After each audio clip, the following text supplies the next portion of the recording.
Hi guys, ये अपना previous class का ही कंटिन्यूएशन होगा। ट्रांसपेरेंसी एंड डिस्क्लोजर वाला टॉपिक अपन कर रहे थे कंपनी लॉ पेपर में से। बच्चों इसमें देखो क्या है कि हमने बोर्ड रिपोर्ट किया था, एनुअल रिपोर्ट किया था। अब क्या करने वाले हम लोग? Annual return. I repeat, annual return. Annual report या बोर्ड रिपोर्ट और एनुअल रिटर्न में थोड़ा डिफरेंस है। एनुअल रिपोर्ट के अंदर रिटर्न आता है। आई रिपीट, रिपोर्ट के अंदर रिटर्न आता है। एनुअल रिपोर्ट हमने जब पढ़ा था, आपको याद होगा मैंने बोला था section number 134 of companies act along with LODR का रेगुलेशन और कंपनीज एक्ट के रूल्स भी हमने पढ़े थे। अब जो आज करने वाले हैं वो एक उसका पार्ट है, एनुअल रिटर्न। अब दोनों में फर्क ये हो जाता है कि एनुअल रिपोर्ट जो है वो डायरेक्टली मेंबर्स को एड्रेस की जाती है, डायरेक्टली मेंबर्स को ही डिस्पैच की जाती है। शेयर होल्डर एजीएम के नोटिस के साथ उसको अटैच कर देते हैं और भेज देते हैं। It's like a report card of the company. It contains the annual return as well. Financial statement का डेटा बोलिए, सब कुछ उसके अंदर इंक्लूड होएगा। लेकिन जब आप बात करते हो एनुअल रिटर्न की, कुछ स्पेसिफिक बातें इसमें कवर की जाएंगी। यानी अगर मैं बोलता हूं section number 92 of the companies act, तो एनुअल रिटर्न नाम है एनुअल, तो कुछ एनुअल कंप्लायंसेस कंपनीज को करने पड़ते हैं apart from the financial statements. अब जैसे ये आरओसी को फाइल करते हैं हम लोग, मेंबर्स को हम सर्व नहीं करते। मेंबर्स चाहे तो इसको ऑब्टेन कर सकते हैं मिनिस्ट्री के साइट्स पे जाके, इसको they can get a copy of that. The statement is also being maintain with the companies registrar office, जहां पे आप जाके चेक कर सकते हो, इंस्पेक्शन कर सकते हो, इसकी कॉपी मांग सकते हो। या तो इसको एनुअल रिपोर्ट के साथ इंकॉर्पोरेट करके डायरेक्टर्स रिपोर्ट, बोर्ड रिपोर्ट में इसका डेटा ऑलरेडी प्रोवाइडेड होता है। समझने की बात क्या है सर, क्या होता है इसके अंदर? एनुअल रिटर्न सेक्शन 92 में क्या बोलता है? बोलता है कि भाई कंपनीज के जितने भी डिटेल्स होंगे, खासकर शेयर कैपिटल रिलेटेड डिटेल, कितना ऑथराइज कैपिटल है, कितना इशूड कैपिटल है, कितना सब्सक्राइब कैपिटल है, कितना आपका अनपेड कैपिटल है, रिजर्व कैपिटल क्या है, साल में राइट इशू किया था क्या, बोनस किया था क्या, प्रेफरेंशियल किया था क्या, प्राइवेट किया था क्या, प्राइवेट प्लेसमेंट की बात करो, ये सारे डिटेल स्पेसिफिकली जाएंगे। डेट डिवेंचर्स कितने हैं, इशू किया था, रिडीम किया था, उसके प्रेफरेंस शेयर्स रिडीम किए थे, कन्वर्टेबल किए थे, पीसीडी एफसीडी किया था, उसका यानी कैपिटल स्ट्रक्चर का डिटेल। इसके साथ क्या जाएगी? बड़ी इंटरेस्टिंग बात है, एजीएम डिटेल। जी हां बच्चों, पिछले साल का एजीएम का डेट, अभी तो आजकल अलग से एक एजीएम रिपोर्ट भी जाती है एमजीटी 15 में। अपार्ट फ्रॉम दैट ये एनुअल रिटर्न में भी हम एजीएम का डिटेल देते हैं।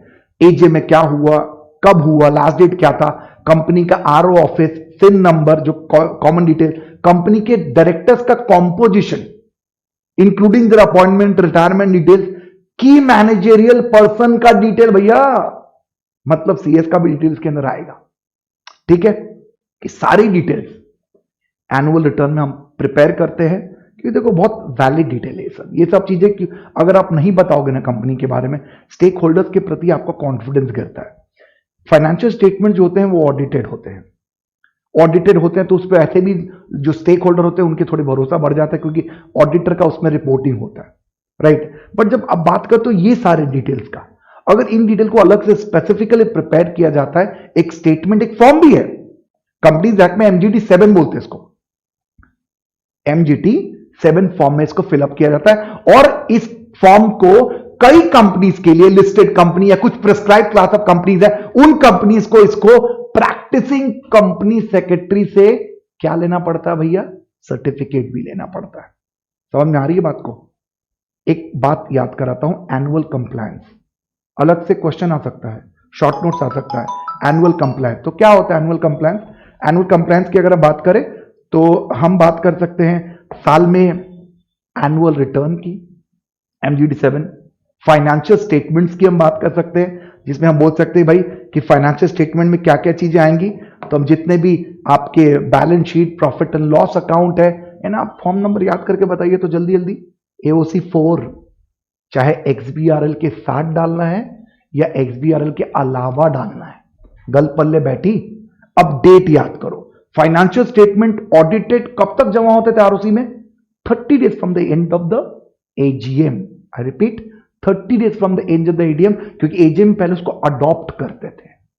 याद कीजिएगा, पहले बना, फाइनलाइजेशन हुआ, ऑडिट हुआ वो ऑडिटेड अकाउंट एजीएम अडॉप्ट होगा। और अगर एजीएम नहीं हो पाई तो सर कोरोना चल रहा है, कहां से एजीएम करे, मत करो, मिनिस्ट्री रिलैक्सेशन देकर रखी है, बट वुड बी डेट तो है ही ना आपके पास, आप जानते हो ना हर साल एजीएम कब तक हो सकती है, राइट?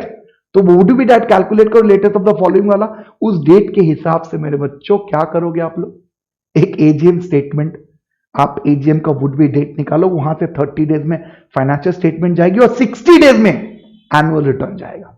अच्छा, बहुत इंपॉर्टेंट सर्टिफिकेट डॉक्यूमेंट ये क्यों है, अब आता हूं मैं सीएस के प्रोस्पेक्टिव से। तो बच्चों सीएस जो होता है ना, कंपनी सेक्रेटरी हमारे कंपनी का, सीएस के लाइफ में ना बच्चों ये एनुअल रिटर्न का काम करने का पूरा बड़ा मौका मिलता है। यस, सीएस जो होता है एक कंपनी सेक्रेटरी अपने अपने प्रैक्टिस में, अपने प्रैक्टिस वाले भाई लोग जो है उनकी बात कर रहा हूं मैं, वो एक साल में 80 एनुअल रिटर्न या सीसी, पहले कंप्लायंस सर्टिफिकेट चलती थी, तो या तो एनुअल रिटर्न या तो कंप्लायंस सर्टिफिकेट, एक साल में 80 साइन कर सकते हैं, मतलब मां लक्ष्मी की कृपा भी बनी रहेगी आपके ऊपर। तो आप सोचो कितना इंपॉर्टेंट है ये। अब क्वेश्चन ये आता है कि सर एनुअल रिपोर्ट में क्या क्या कंटेंट, एनुअल रिटर्न में क्या कंटेंट होगा, साइन कैसे करेंगे, कौन सा फॉर्म जाएगा, सर्टिफिकेशन कौन सी होगी, कंटेंट क्या होगा, टाइम लिमिट क्या होगा। तो आओ डिटेल में रूल्स करते हैं, समझते हैं, बट 2-3 बातें जरा फटाफट रिवाइज करके बताओ। Form number MGT 7, time limit कितना, 60 डेज। कहां से 60 डेज बच्चों, फ्रॉम द एजीएम, करेक्ट है। कहां से 60 days, from the AGM. Sir सभी कंपनी का एनुअल रिटर्न करना है, सभी कंपनी को करना है। हमारा जो बचुआ कंपनी था ना, ओपीसी यानी 1% कंपनी, मित्रों उन्हें भी करना पड़ेगा। Are you clear? तो ध्यान रखिएगा, ओपीसी हर कंपनी को करना पड़ता है। हां, कुछ कंपनीज को MGT 7 के साथ उनको लेना पड़ता है MGT 8 एंड MGT 9। ये दोनों जो फॉर्म है, ये सर्टिफिकेशन है बच्चों एनुअल रिटर्न के कंप्लायंसेस का, जो प्रैक्टिसिंग कंपनी सेक्रेटरी जारी करती है कुछ क्लास ऑफ कंपनीज का, स्पेशली लिस्टेड कंपनीज के लिए। एनुअल रिटर्न कौन साइन करेगा, तो ये भी याद रख लो, आपको पता चलना चाहिए एनुअल रिटर्न साइन करने के लिए कम से कम कितने चाहिए भैया, 2 डायरेक्टर्स चाहिए, 2 डायरेक्टर्स चाहिए। और उनमें से अगर एक एमडी है आपके पास, यानी इन दोनों में से अगर एमडी है तो एमडी साइन करेगा, वरना 2 डायरेक्टर प्लस कंपनी सेक्रेटरी, यानी मेरे बच्चों जो कंपनी के सीएफ है, केएमपी है, वो भी साइन करेंगे। और आपको एडिशनल सर्टिफिकेट तो लेना ही है। Are you clear? और इसको आरओसी में फाइल करनी है, डेडलाइन आपको पता है।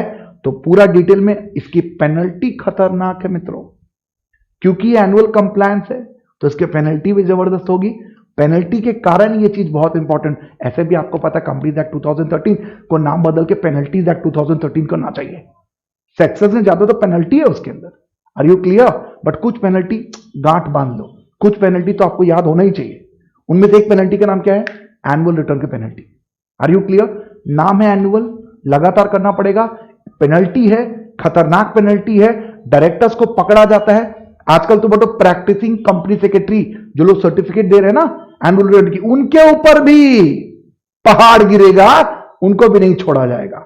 यस, चलिए थोड़ा इसको रूल्स के हिसाब से, डिटेल्स के हिसाब से, इंस्टीट्यूट के मटेरियल से भी मार्किंग लेके पढ़ लेते, नहीं तो क्या होगा, ज्ञान तो पूरा हो गया, लेकिन when you come to the reality of reading it, दांत टूट के हाथ में आ जाएगा। आइए पढ़ लेते हैं, पढ़ के कंप्लीट कर लेते हैं। वेरी इंपॉर्टेंट टॉपिक, एग्जीक्यूटिव वालों आपके लिए भी, एंड आगे जाके प्रोफेशनल में आओगे तो भी तेरा पीछा ना हम छोड़ेंगे, वो वाला टॉपिक है। तो एकदम पढ़ना है, इसको अच्छे से पढ़ना है, गांठ बांध लेना है। और बच्चों कुछ भी क्वारी कंसर्न, एक एक टॉपिक का ये ऐसा काम है जिसे तुम्हारे घर में रोटी आएगा, स्ट्रगल नहीं। ठीक है, let's go and read from study mat. चलो आइए, इंस्टीट्यूट के मैट से अपन पढ़ते हैं आराम से। इंस्टीट्यूट के मैट में क्या क्या लिखा हुआ है वो पढ़ते हैं अपन आराम से। ठीक है बच्चों, ये देखिए, ये आपका इंस्टीट्यूट का स्टडी मैट, ध्यान से देखिएगा। आ जाइए बच्चों, पेज नंबर 304 है ये, एनुअल रिटर्न टॉपिक का नाम है मित्रों। आ जाओ यहां पे आराम से जी। एनुअल रिटर्न हम कर रहे हैं, तो साफ साफ बता दूं मैं, एनुअल नाम ही है तो साल में कितने बार प्रिपेयर हो गया बेशर्मो, ऑब्वियसली एक बार। ठीक है, एनुअल रिटर्न किसके लिए होता है, एक ऐसा significant document to the stakeholders of the company which provides in nutshell a very comprehensive information about the various aspects of the company. किस बारे में बात कर रहे हैं? Perhaps the most important document that is required to be filed by the company every year with the registrar. Yes or no? Yes or no बच्चों, जल्दी बता दो. हाँ जी, तो एनुअल है ना, साल में करना पड़ेगा बाबू, छोड़ नहीं सकते. गुड्डू आ जाओ. फिर बात करते हैं apart from the financial statement. अच्छा, कुछ बच्चे बोलते सर सर सर सुनिए, हमको पता चल गया सर, आपने जो जो डिटेल बोला था फाइनेंशियल स्टेटमेंट में भी तो वही होता है, तो दो बार काहे कर रहे हैं? अरे ना रे गुड्डू ना, फर्क होती है घर वाली और होने वाली में बहुत फर्क होती है बेटा. ठीक है, दोनों को सेम मारोगे तो लफड़ा हो जाएगा तुम लोग का. ठीक है, तो फाइनेंशियल स्टेटमेंट और एनुअल रिटर्न ये दोनों थोड़ा थोड़ा अलग है. एनुअल रिटर्न में डेटा जो होगा वो फाइनेंशियल स्टेटमेंट से एक्सट्रैक्टेड डेटा होगा, बट इसका ये मतलब नहीं कि उसको एक के मान लोगे तुम लोग. ठीक है कि नहीं? आइए चलिए, क्योंकि याद की, चलिए डिफरेंस बता दीजिए जल्दी, यहीं पे डिफरेंस बता दीजिए. तो एनुअल रिटर्न का फॉर्म था MGT7, आपको याद है ना? MGT7 भूला नहीं रे बेशर्मो. और फाइनेंशियल स्टेटमेंट का फॉर्म कौन सा है? AOC4. कौन सा फॉर्म है? या अब कुछ कंपनी का XBRL लगता है, कुछ कंपनी का XBRL नहीं लगता है. ठीक है, आ जाओ. Financial statement gives information about the financial performance of the company.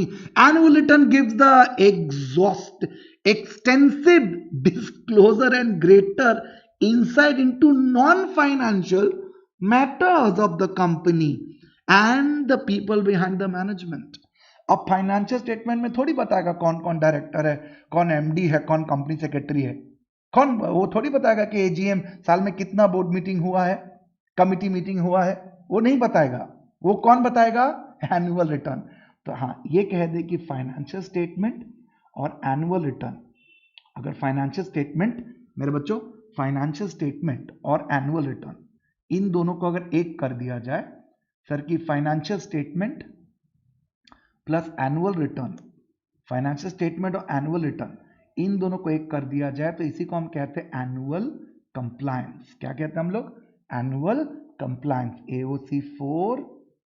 AOC4 plus MGT7, ये दोनों को साथ में कर दो तो मिले सुर मेरा तुम्हारा. है कि नहीं बच्चों? अरे good. Come back to business again. ठीक है, आज एप्लीकेबिलिटी कौन कौन सा कंपनी को लगता है, जरा देखिए क्या लिखा है. Every company. यस, हर कंपनी का एनुअल रिटर्न देना पड़ेगा. Form number MGT7. 7 जन्म तक तुम्हारे साथ रहेगा ये फॉर्म, साथ निभाएगा ये. ठीक है, और देखो ना बच्चों, कब से देना है, कब से देना है? 1 साल का डिटेल देना, लेकिन फाइलिंग करने का टाइम है 60 डेज. और याद रखिएगा मेरा favourite question, from which date? From the AGM. Yes मेरे बच्चों, 60 डेज बहुत बच्चे याद रख लेते हैं, फिर जाके लिखाते हैं close of the financial year. तो तुम्हारा भी आंसर क्लोज कर देगा इंस्टीट्यूट का बंदा और मार्क्स देगा नहीं. Are you clear?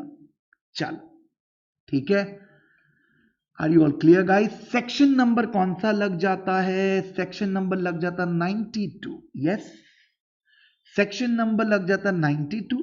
और फॉरेन कंपनी के सेक्शन अलग दिए हुए 384, वहां उनको भी करना पड़ता है. Rule 7 of company, foreign company regulation 2014 भी कहता है every foreign company shall be required to prepare and file within a period of 60 days from the last date of the financial year. क्योंकि फॉरेन कंपनी को AGM यहाँ करने का जरूरत नहीं है, उनको फाइल करना पड़ेगा फाइनेंशियल ईयर से 60 दिन के अंदर, और उनका फॉर्म होगा FC4. याद रहेगा, थोड़ा स्टार लगा देता हूं मैं, FC4. ओके, चलिए. तो दोनों कंटेंट क्या होंगे, जल्दी जल्दी बता दो. कंटेंट क्या होंगे? देखो, कंपनी का RO बताएंगे, इसके अंदर प्रिंसिपल बिजनेस एक्टिविटी बताएंगे, होल्डिंग सब्सिडरी एसोसिएट के बारे में बता देंगे. एकदम मतलब मजा आएगा आप लोग को पूरा. मतलब आप समझिए कि पूरा कंपनी के बारे में इन एंड आउट जानने की कोशिश करेंगे. शेयर डिवेंचर्स या other security, share holding pattern. Share holding pattern जानता है ना बच्चा लोग, तुम लोग, कि कंपनी में कौन कौन से लोग के पास कितना कितना परसेंटेज शेयर है, उनका नाम, उनका परसेंटेज, बेचा है, खरीदा है, पिछले साल में कहाँ हुआ है, चेंजेस हुआ है, वो सब भी बताइए. Member debenture holder along with the changes therein since the close of the previous financial year. Promoter, director, KMP, उन सब के अलॉन्ग विद द चेंजेस, यानी ना इनके बारे में पुराना नया दोनों बताइए, पिछले साल का पूरा एक साल, क्योंकि एनुअल है तो एक साल के अंदर जो कुछ चेंजेस हुआ उसके बारे में बताइए। मीटिंग ऑफ मेंबर्स, यानी जीएम की बात कर रहे हैं, क्लास मीटिंग की भी बात कर लिया, बीएम की बात भी कर लिया, कमिटी मीटिंग की भी बात कर लिया भैया, उसका पूरा डिटेल दे दो, मीटिंग डेट बताओ, कोरम बताओ, क्या एजेंडा था बताओ, एक्सेट्रा एक्सेट्रा। डायरेक्टर्स का रेम्युनरेशन, केएमपी का रेम्युनरेशन बहुत इंपॉर्टेंट है, देखो इससे पता चलेगा कितना खा के लोग मोटा हुआ है। पेनल्टी, पेनल्टी या पनिशमेंट, कुछ तुम्हारे ऊपर कुछ केस वेस हुआ है, पेनल्टी प्रोसिक्यूशन लगी है, डायरेक्टर्स ऑफिसर्स के ऊपर कुछ ऐसा हुआ है और उसके साथ कोई कंपाउंडिंग हुआ है, उसका डिटेल भी बच्चा, मेरे बच्चा पार्टी, उसका डिटेल भी आपको बताना पड़ेगा। अपील भी कुछ दाखिल किया आपने, उसके रिलेटेड वो सारी डिटेल्स बताइए। Matters relating to certification of compliances, disclosure as may prescribe.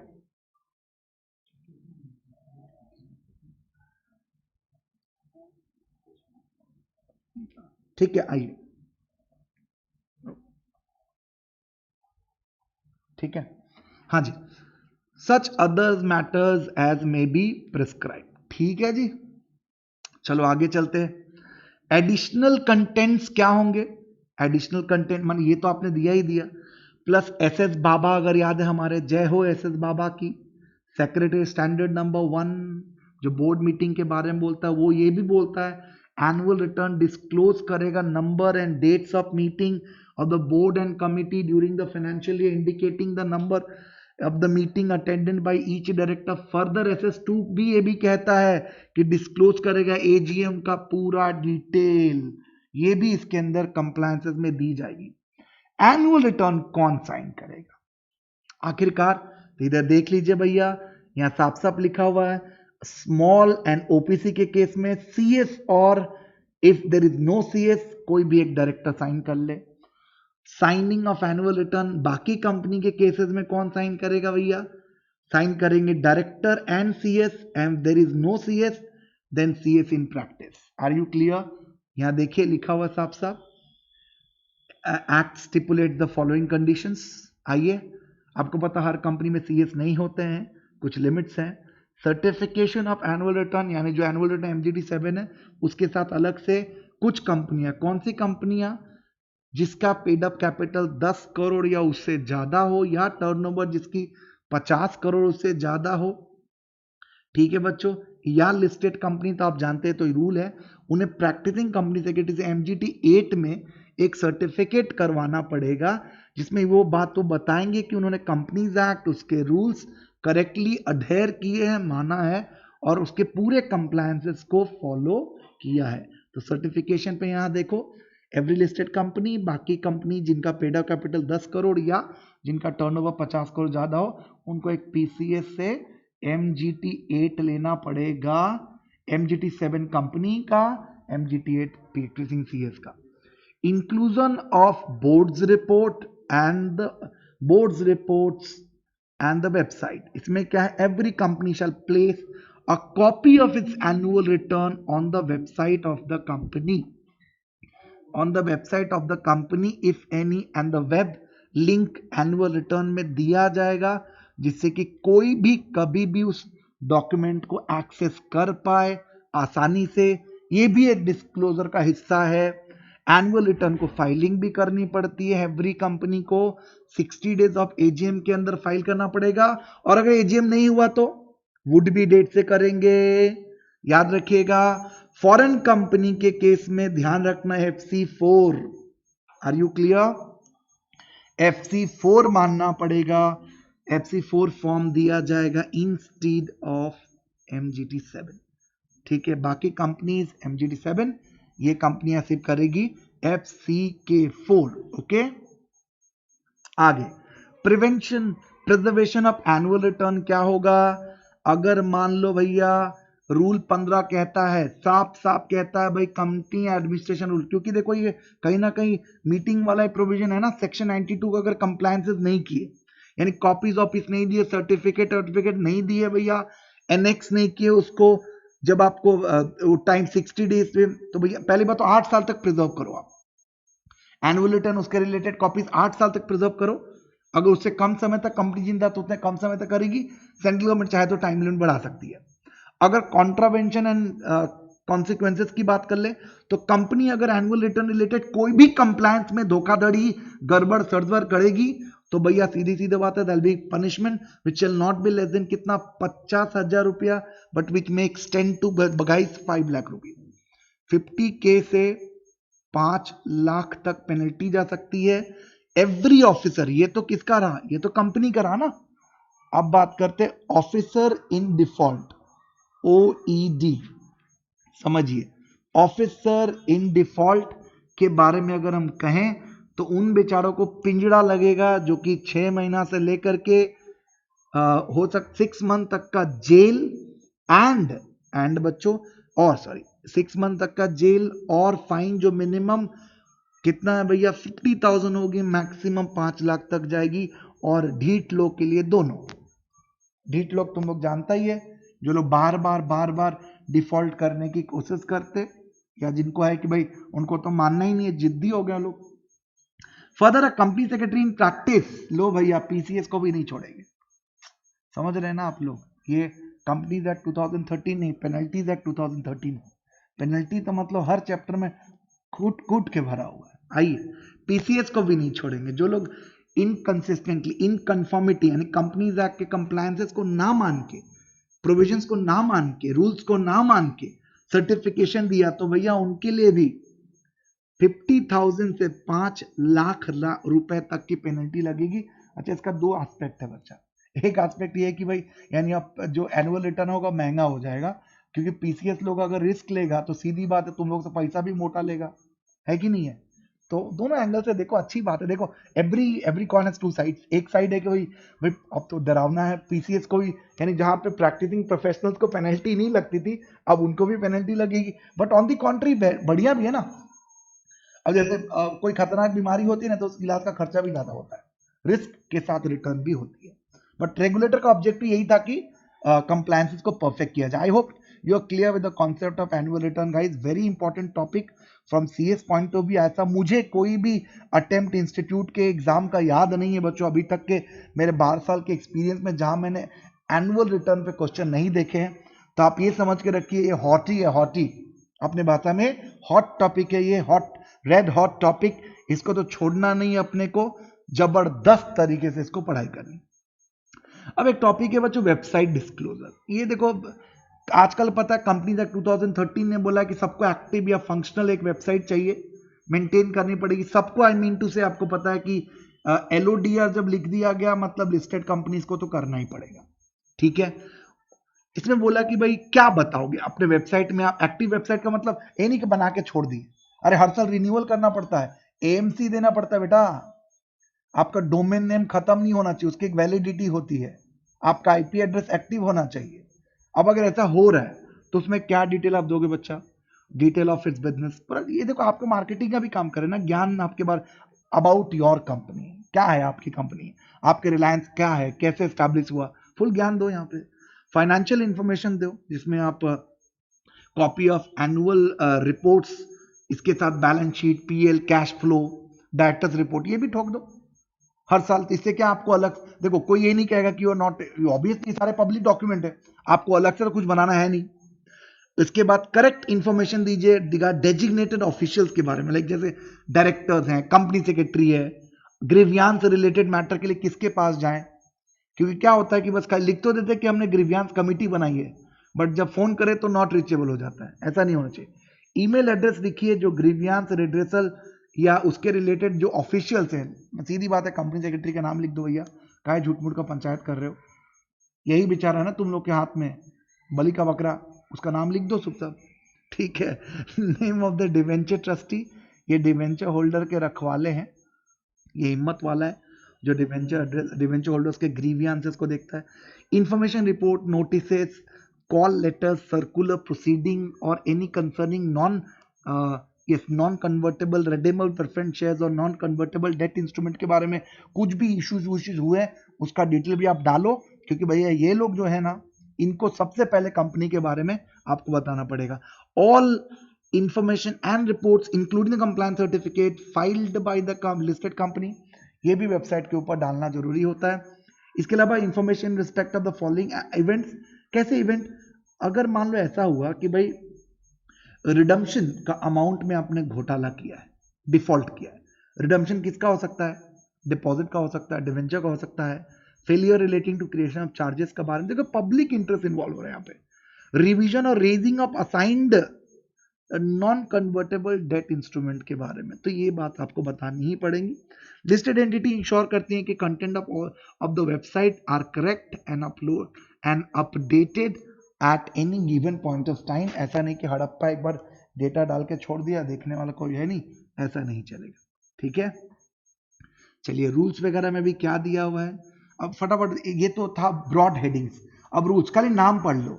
Registered office related यानी email address, map app, Google, सब कुछ डालो, जैसे कि लेटर हेड जो भी कंपनी का उस पर आपको सब कुछ डिस्क्लोज करना पड़ेगा। Object and raising money through the prospectus, उसमें पूरा डिस्क्लोजर दीजिए आप। एनुअल रिटर्न आपने ऑलरेडी पढ़ा। अनपेड डिविडेंड का डिटेल भी आपने पूरा बताना है, क्योंकि आपको पता है ये कंपनी मेंटेन करती है वेबसाइट पे कि आपके पास जो अनपेड डिविडेंड का पैसा है वो कितना है, 90 डेज में उसको अपडेट भी करना पड़ता है, यूपीए बोलते हैं इसको हम लोग, अनपेड डिविडेंड अकाउंट। सीएसआर, देखो ये तो धर्म कर्म का काम है बेटा, ऐसे भी तुमको दुआएं मिलेंगी, तो सीएसआर लेके मोदी जी जानते हो तुम लोग को सीएसआर रिलेटेड सारे काम देते रहते हैं, कभी टॉयलेट बनवाते हैं तो कभी स्वच्छ भारत करवाते हैं, कभी झाड़ू दिलवाते हैं तो कभी टॉयलेट बनवाते हैं, अभी और भी कुछ कुछ कराएंगे, अभी हम क्या बोले आप लोग को, तो सारा डिटेल भी आपको इसके अंदर दीजिए। ऐसे भी धर्म कर्म का काम है, ये तो हमको ऐसे भी आगे चढ़ चढ़ के बताना चाहिए। Financial statements and other document relating to the company, ये सारे डिटेल भी यहाँ पे होने चाहिए। विजिल मैकेनिज्म, ऑडिट कमिटी वाला जो ग्रीवियंस हैंडलिंग का जो था कि किसी तरीके का अगर सेफगार्ड मेजर्स है, विक्टिमाइजेशन नहीं होना चाहिए कंपनी में, तो ऑडिट कमिटी रिलेटेड यहाँ पे होता है। ये एनआरसी का गठन, एनआरसी के पॉलिसीज आपको वेबसाइट पे देने हैं। सीएनए का कोई भी अगर आपके ऊपर मर्जर अमालगमेशन एनसीएलटी का मैटर चल रहा है, क्रेडिटर्स के ऊपर असर होता है उसका, उसकी ऑर्डर की copy. Code of independent director, how do you determine that you are independent director, are independent director, that code, that terms and conditions. Notice of candidature of the person for directorship, कोई बंदा director बन रहा है उसका notice जो होता है ना वो, क्योंकि उसका क्राइटेरिया क्या है, क्वालिफिकेशन, एक्सपीरियंस, क्या ऐसे ही किसी को उठा कर रख लेते हो क्या, आपका पॉलिसी क्या है। नोटिस ऑफ रेजिग्नेशन, डायरेक्टर्स कैसे रिजाइन करते हैं, उनका कैसे रेजिग्नेशन एक्सेप्ट किया जाता है। डीआर 12 फॉर्म, सीधी सीधी बात बता दूं, ये डीआर 12 2-in-1 फॉर्म था, अगर याद होगा आपको, डायरेक्टर आते हैं तो भी 12 बजता है, जाते हैं तो भी 12 बजता है। आर यू क्लियर, 1-12 में सच में 12 बज जाता है, 1-12 बजता है तो पार्टी शुरू होती है। तो appointment as well as retirement में सेम फॉर्म है, 2-in-1 फॉर्म है, ऐसे भी 12 2 बार बजता है, भूलना नहीं, याद करने का फंडा ही है। Form and particular of advertisement और सर्कुलर, क्या चीज का, डिपॉजिट का, यानी डीपीटी 1 की बात कर रहे हैं, पब्लिकली इशू करते उसकी कॉपी दो। इसके बाद वेरिएशन इन कॉन्ट्रैक्ट्स, देखो बच्चों इसमें क्या होता है कि अगर अलॉटमेंट, सिक्योरिटी, प्रोस्पेक्टस का डिटेल है वो तो पब्लिक डिटेल आपको रखना ही है। इसके अलावा बच्चों क्या होता है, कभी कभी सेक्शन 8 कंपनी होती है ना, उनको भी कंप्लायंसेस रिलेटेड अगर किसी तरीके का कन्वर्जन चल रहा है सेक्शन 8 कंपनी का, तो ये तो धर्मांतर का बात कर रहे हैं। सोचो पतंजलि, भगवान ना करे पतंजलि रिलायंस में मिल गई, जाके कन्वर्ट हो गई, प्राइवेट कंपनी बन गई, तो वो INC 19 होता है, ये आप लोग सूबे में पढ़ेंगे, वहां पे आपको पढ़ने को मिलेगा। Change in object of money raise, money raise कुछ और काम के लिए किया और इस्तेमाल कुछ और काम के लिए किया, नाम पढ़ लो बस। Register of members, debenture holder, index etcetera वो मेंटेन आपने करनी है। नोटिसेस ऑफ द मीटिंग, चाहे बीएम हो या जीएम हो। Voting through e voting mode, उसके बारे में, वोटिंग थ्रू इलेक्ट्रॉनिक का रिजल्ट्स बताइए आप। Procedure followed while conducting the postal ballot का मैकेनिज्म ये बताओ, पोस्टल बैलेट का रिजल्ट बताओ, स्पेशल नोटिस किया तो उसका रिजल्ट बताओ। ये सारी चीजें इन रूल्स में दी हुई हैं जो कंपनियां फॉलो करती हैं, इन सभी रिलेटेड अपडेट्स करने, तो आपने वो जो ऊपर पढ़ा उसके साथ ये भी पढ़ लेंगे तो काम हो जाएगा। अभी जो पॉलिसी यहाँ दिया बच्चों, ये जो पॉलिसीज वगैरह हैं, ये देखो ये टॉपिक ना आपको SLCA में और डिटेल में पढ़ने को मिलेगा, क्योंकि वहां पे क्या किया जाता है बच्चों, अलग से आपको बताया जाता है कि किस तरीके से ये सारी चीजें। अब पॉलिसी का मतलब क्या होता है, देखो मैं आपको थोड़ा समझाऊं। देखो एक्ट ना आपको लॉ बनाने के लिए बोलता है, रूल्स उस लॉ को चलाने में मदद करती है, पॉलिसी डायरेक्शन देने का काम करती है। जैसे फॉर एग्जांपल देखो, गवर्नमेंट ने बोल दिया लॉकडाउन करना है या अनलॉकडाउन करना है, जो भी आप समझे, तो ये ब्रॉड एक्ट बन गया।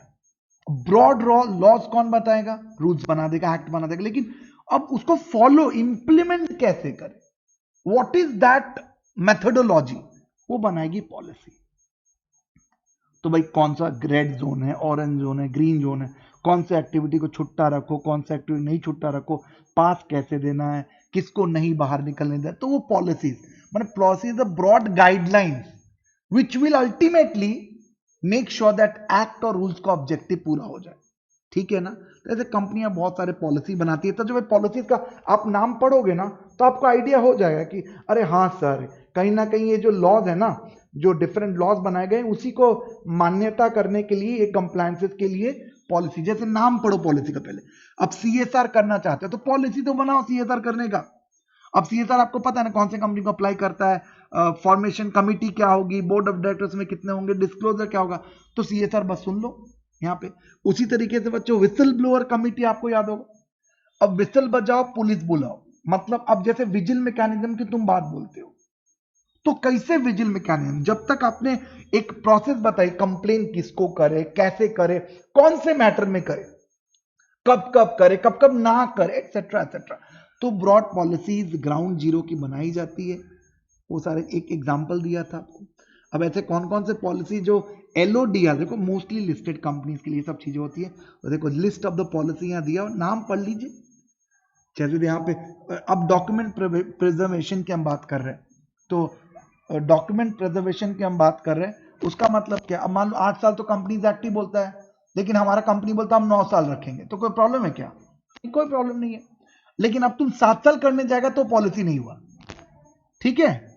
उसी तरह से बच्चों मटेरियल सब्सिडरी के बारे में, रिलेटेड पार्टी के बारे में, policy on dissemination and information, archival policy होती है कि डॉक्यूमेंट को किस तरीके से मेंटेन किया जाए, एक्सेस किया जाए, whistle blower policy, vigil mechanism, diversity. Whistle blower का मतलब होता है जब भी कभी गड़बड़ी होगी, कंपनी में अत्याचार होगा, तो आप चिल्लाओ, आवाज उठाओ, and proper authorities will take action into that. Dividend distribution policy, अब देखो ये जो मैटर है ना, ये कहीं ना कहीं लॉज में लिखे हुए हैं, बट इनको और बेहतर करने के लिए कंपनी पॉलिसी बना सकती है। तो एक बार इसको आप रीड करेंगे, जस्ट रीड, क्योंकि इसको डिटेल में पढ़ाया जाएगा असल में आपके SLCM के बुक में, जहां मैं आपको LODR में इसको पढ़ाऊंगा, डिटेल में समझाऊंगा। तो मेरे बच्चों, मेरे प्यारे, मेरे दुलारो, उतना जान लो। यहाँ पे ड्राफ्टिंग वगैरह आपको कुछ नहीं करनी है। जब मैं पहले आपको ड्राफ्टिंग सिखाऊंगा, नोटिस, बोर्ड रेजोल्यूशन, फिर ही आप ऐसा पढ़ना, नहीं तो दांत टूट के हाथ में आ जाएगा। बस आपको इतना ही करना था। आपको बोर्ड्स रिपोर्ट, एनुअल रिपोर्ट आपने पढ़ना था। उसके बाद आपने क्या पढ़ना था भैया? एनुअल रिटर्न और अब डिस्क्लोजर। ठीक है? मजे से रहिए, मस्त रहिए, इसको नोट्स बना के पढ़िए। चलिए मिलते हैं बच्चों, bye bye, thank you, take care.